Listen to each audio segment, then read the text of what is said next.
কুসুমপুর গ্রামে বাস করত দুই বন্ধু জসিম এবং সুজন। জসিম ছিল ন্যায়পরায়ণ, কিন্তু সুজন ছিল প্রচণ্ড লোভী। জসিম জমি চাষাবাদ করে দিন এনে দিন খেত। অপরদিকে সুজন চুরি ডাকাতি ছিনতাই সহ বেআইনি পথে রোজগার করত।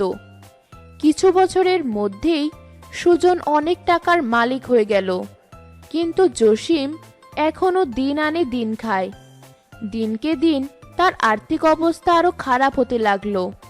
একদিন দুই বন্ধু বসে গল্প করতে লাগলো। আর কতদিন তুমি এমন কষ্ট করে বেড়াবে? আমার সাথে কাজ করো, অনেক টাকা পাবে। তুমি যা করছো তা বেআইনি কাজ। উপরওয়ালার কাছে আমার হিসাব দিতে হবে। তোমার অবস্থা কখনো পরিবর্তন হবে না। তুমি গরিব হয়ে জন্মেছ, আর গরিব থেকেই মৃত্যু হবে। সুজন এই কথা বলে রাগ করে তার বাড়ির দিকে চলে গেল এবং জসিমও তার বাড়িতে চলে গেল। জসিম বাড়ি পৌঁছানোর পর দেখল ঘটক বাবু বসে রয়েছে। কেমন আছেন ঘটকবাবু? ভালো আছি। আপনার জন্য অপেক্ষা করছিলাম। একটা সুখবর আছে আপনার জন্য। কি সুখবর, তাড়াতাড়ি বলুন। আপনার মেয়েকে গত সপ্তাহে যে ছেলেপক্ষ দেখে গিয়েছিল, তারা তাকে পছন্দ করেছে, কিন্তু একটা শর্ত রয়েছে। কি শর্ত? ছেলেপক্ষ 10 লক্ষ টাকা যৌতুক চাচ্ছে। ছেলে অনেক ভালো এবং ভদ্র, সে যৌতুক চায় না, কিন্তু তার বাবা মা যৌতুক না দিলে বিয়েতে রাজি হবে না। এত টাকা আমি কোথায় পাবো? আমার ভাবার জন্য কিছুটা সময় প্রয়োজন। ছেলে বিয়ের পর মেয়েকে নিয়ে বিদেশ চলে যাবে। এই সুযোগ যদি আপনি হারাতে চান, তাহলে এটা আপনার ইচ্ছা। এই কথা বললে ঘটক জসিমের বাড়ি থেকে চলে গেল। জসিম মনে মনে ভাবতে লাগলো, এত টাকা সে কোথা থেকে জোগাড় করবে? জসিম কখনো কারো কাছ থেকে টাকা ধার চায়নি, তবুও আজ সে তার বন্ধু সুজনের কাছে টাকা ধার চাইবে ভেবে রওনা দিল। জসিম, কেন এসেছো আমার বাসায়? আমি তো বেআইনি উপার্জন করি, তুমি তো সৎ ও ন্যায়পরায়ণ। বলো, আমার কাছে কেন এসেছো? আমি অনেক বড় বিপদে আছি, আমাকে সাহায্য করো। আমার মেয়ের বিয়ের জন্য 10 লক্ষ টাকা প্রয়োজন। এত টাকা তোমাকে দেওয়া আমার পক্ষে সম্ভব নয়, কিন্তু একটা উপায় আছে টাকা জোগাড় করার। বলো আমাকে, কিভাবে আমি আমার মেয়ের বিয়ের টাকা জোগাড় করতে পারি? আমি 2 দিন পর পাশের গ্রামের এক ধনী ব্যক্তির বাসায় চুরি করতে যাব। আমার কাছে খবর আছে তার বাসায় 25 লক্ষ টাকা আছে। যদি সেটা হাতাতে পারি, তাহলে সেখান থেকে 15 লক্ষ আমার আর 10 লক্ষ তোমার। না না, আমি এসব করতে পারবো না। তুমি এসব কি বলছো? তাহলে আমি তোমাকে আর কোনোভাবেই সাহায্য করতে পারবো না। জসিম সুজনের বাড়ি থেকে চলে আসলো, কিন্তু তার মেয়ের জন্য কিছু করতে পারছে না বলে সে মনের দিক থেকে ভেঙে পড়েছে। পুরো রাত ভাবার পর মেয়ের ভালো ভবিষ্যতের কথা চিন্তা করে জসিম তার বন্ধুর সাথে চুরি করবে বলে সিদ্ধান্ত নিল। পরের দিন সকালে সে সুজনের বাসায় গেল। জসিম, তুমি আমার কাছে ফিরে আসবে, এই কথাটা আমি আগে থেকেই জানতাম। আমার আর কোনো উপায় নেই, তাই বাধ্য হয়েই আমাকে তোমার প্রস্তাব মেনে নিতে হচ্ছে। ঠিক আছে, তাহলে কাল রাতে তৈরি থেকো, আমরা চুরি করতে যাব। পরের দিন রাতে দুইজন চুরি করার জন্য পাশের গ্রামের উদ্দেশ্যে যাত্রা শুরু করলো। ওই ধনী ব্যক্তির বাড়িতে পৌঁছানোর পর সুজন বলল, জসিম, তুমি ঘরের ভিতরে ঢুকবে, আর আমি বাইরে দাঁড়িয়ে থাকবো। ঘরের ভিতরে থাকা আলমারিতে টাকাগুলো আছে, আমি বাইরে দাঁড়িয়ে পাহারা দিচ্ছি। তুমি যাও, টাকাগুলো নিয়ে আসো। সুজন, দেখো, আমার জীবনে আমি কখনো এই কাজ করিনি, তাই আমি বাইরে থাকি।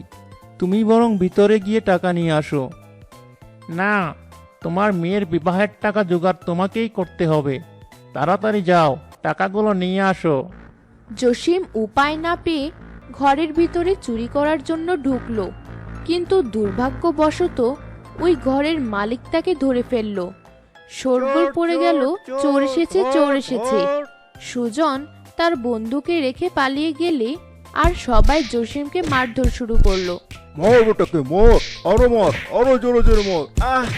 ও আহ আহ পড়ে গেলাম। গ্রামের মানুষ প্রচণ্ড মারধর করার পর তাকে জঙ্গলে নিয়ে গেল। তারা তাকে নদীর পাশে একটি গাছের সাথে বেঁধে রেখে সেখান থেকে চলে গেল। কিছুক্ষণ পর জসিম একটি অদ্ভুত আওয়াজ শুনতে পেল। জসিম, তুমি তো অনেক সৎ মানুষ ছিলে, কিভাবে তুমি সুজনের অসৎ কাজে নিজেকে জড়িয়ে ফেললে? কে কে কথা বলছো? আমি তোমাকে দেখতে পাচ্ছি না কেন? তুমি যেই গাছের সাথে বাঁধা আছো সেই গাছটি তোমার সাথে কথা বলছে। গাছ কি কখনো কথা বলতে পারে? সত্যি করে বলো, কে কথা বলছো?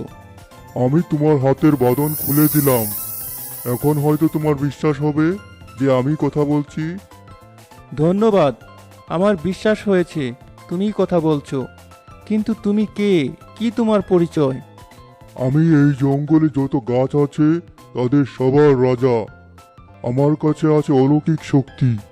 তুমি আমার কাছে তোমার সমস্যার কথা বলতে পারো, আমি তোমাকে সাহায্য করব। আমার মেয়ের বিয়ের জন্য 10 লক্ষ টাকা যৌতুক প্রয়োজন, কিন্তু আমার কাছে এত টাকা নেই, যার কারণে মেয়ের বিয়ে দিতে পারছি না। যৌতুক দেওয়া এবং নেওয়া দুটি বেআইনি, পৃথিবীর মানুষ এখনো বোঝে না। যাই হোক, আমার কথা ভালোভাবে শোনো। তুমি সামনের নদী থেকে 1 বালতি পানি আমার গোড়ায় দেবে।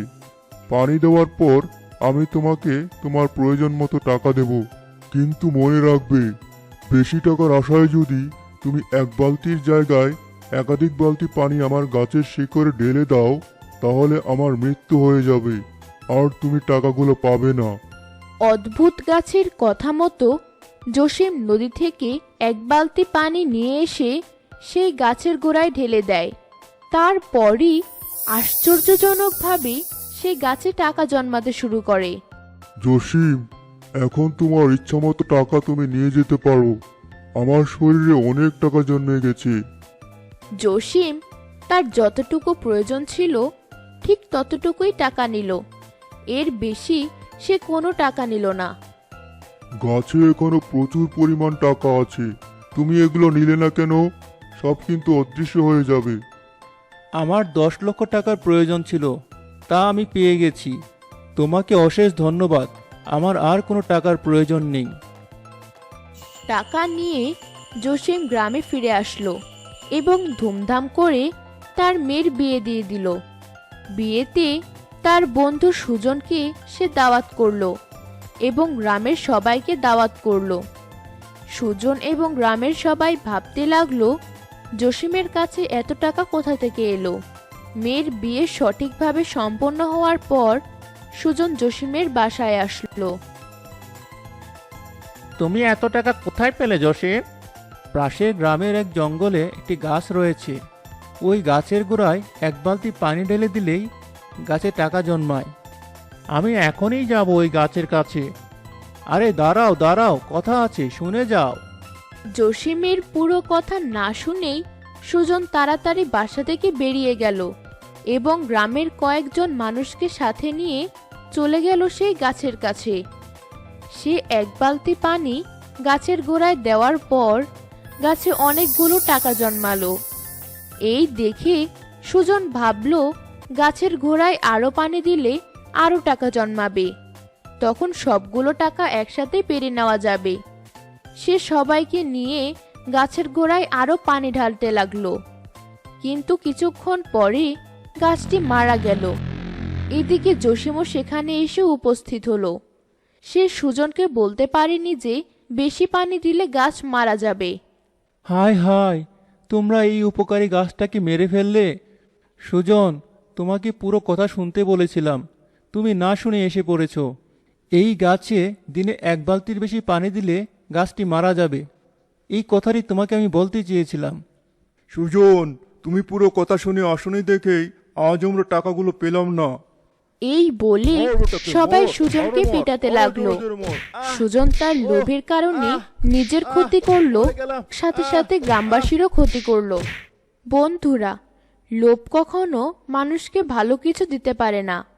সুজন তার লোভের কারণে নিজেরও ক্ষতি করলো, সাথে সাথে ক্ষতি হলো গ্রামবাসীরও। আমরা লোভ থেকে দূরে থাকি।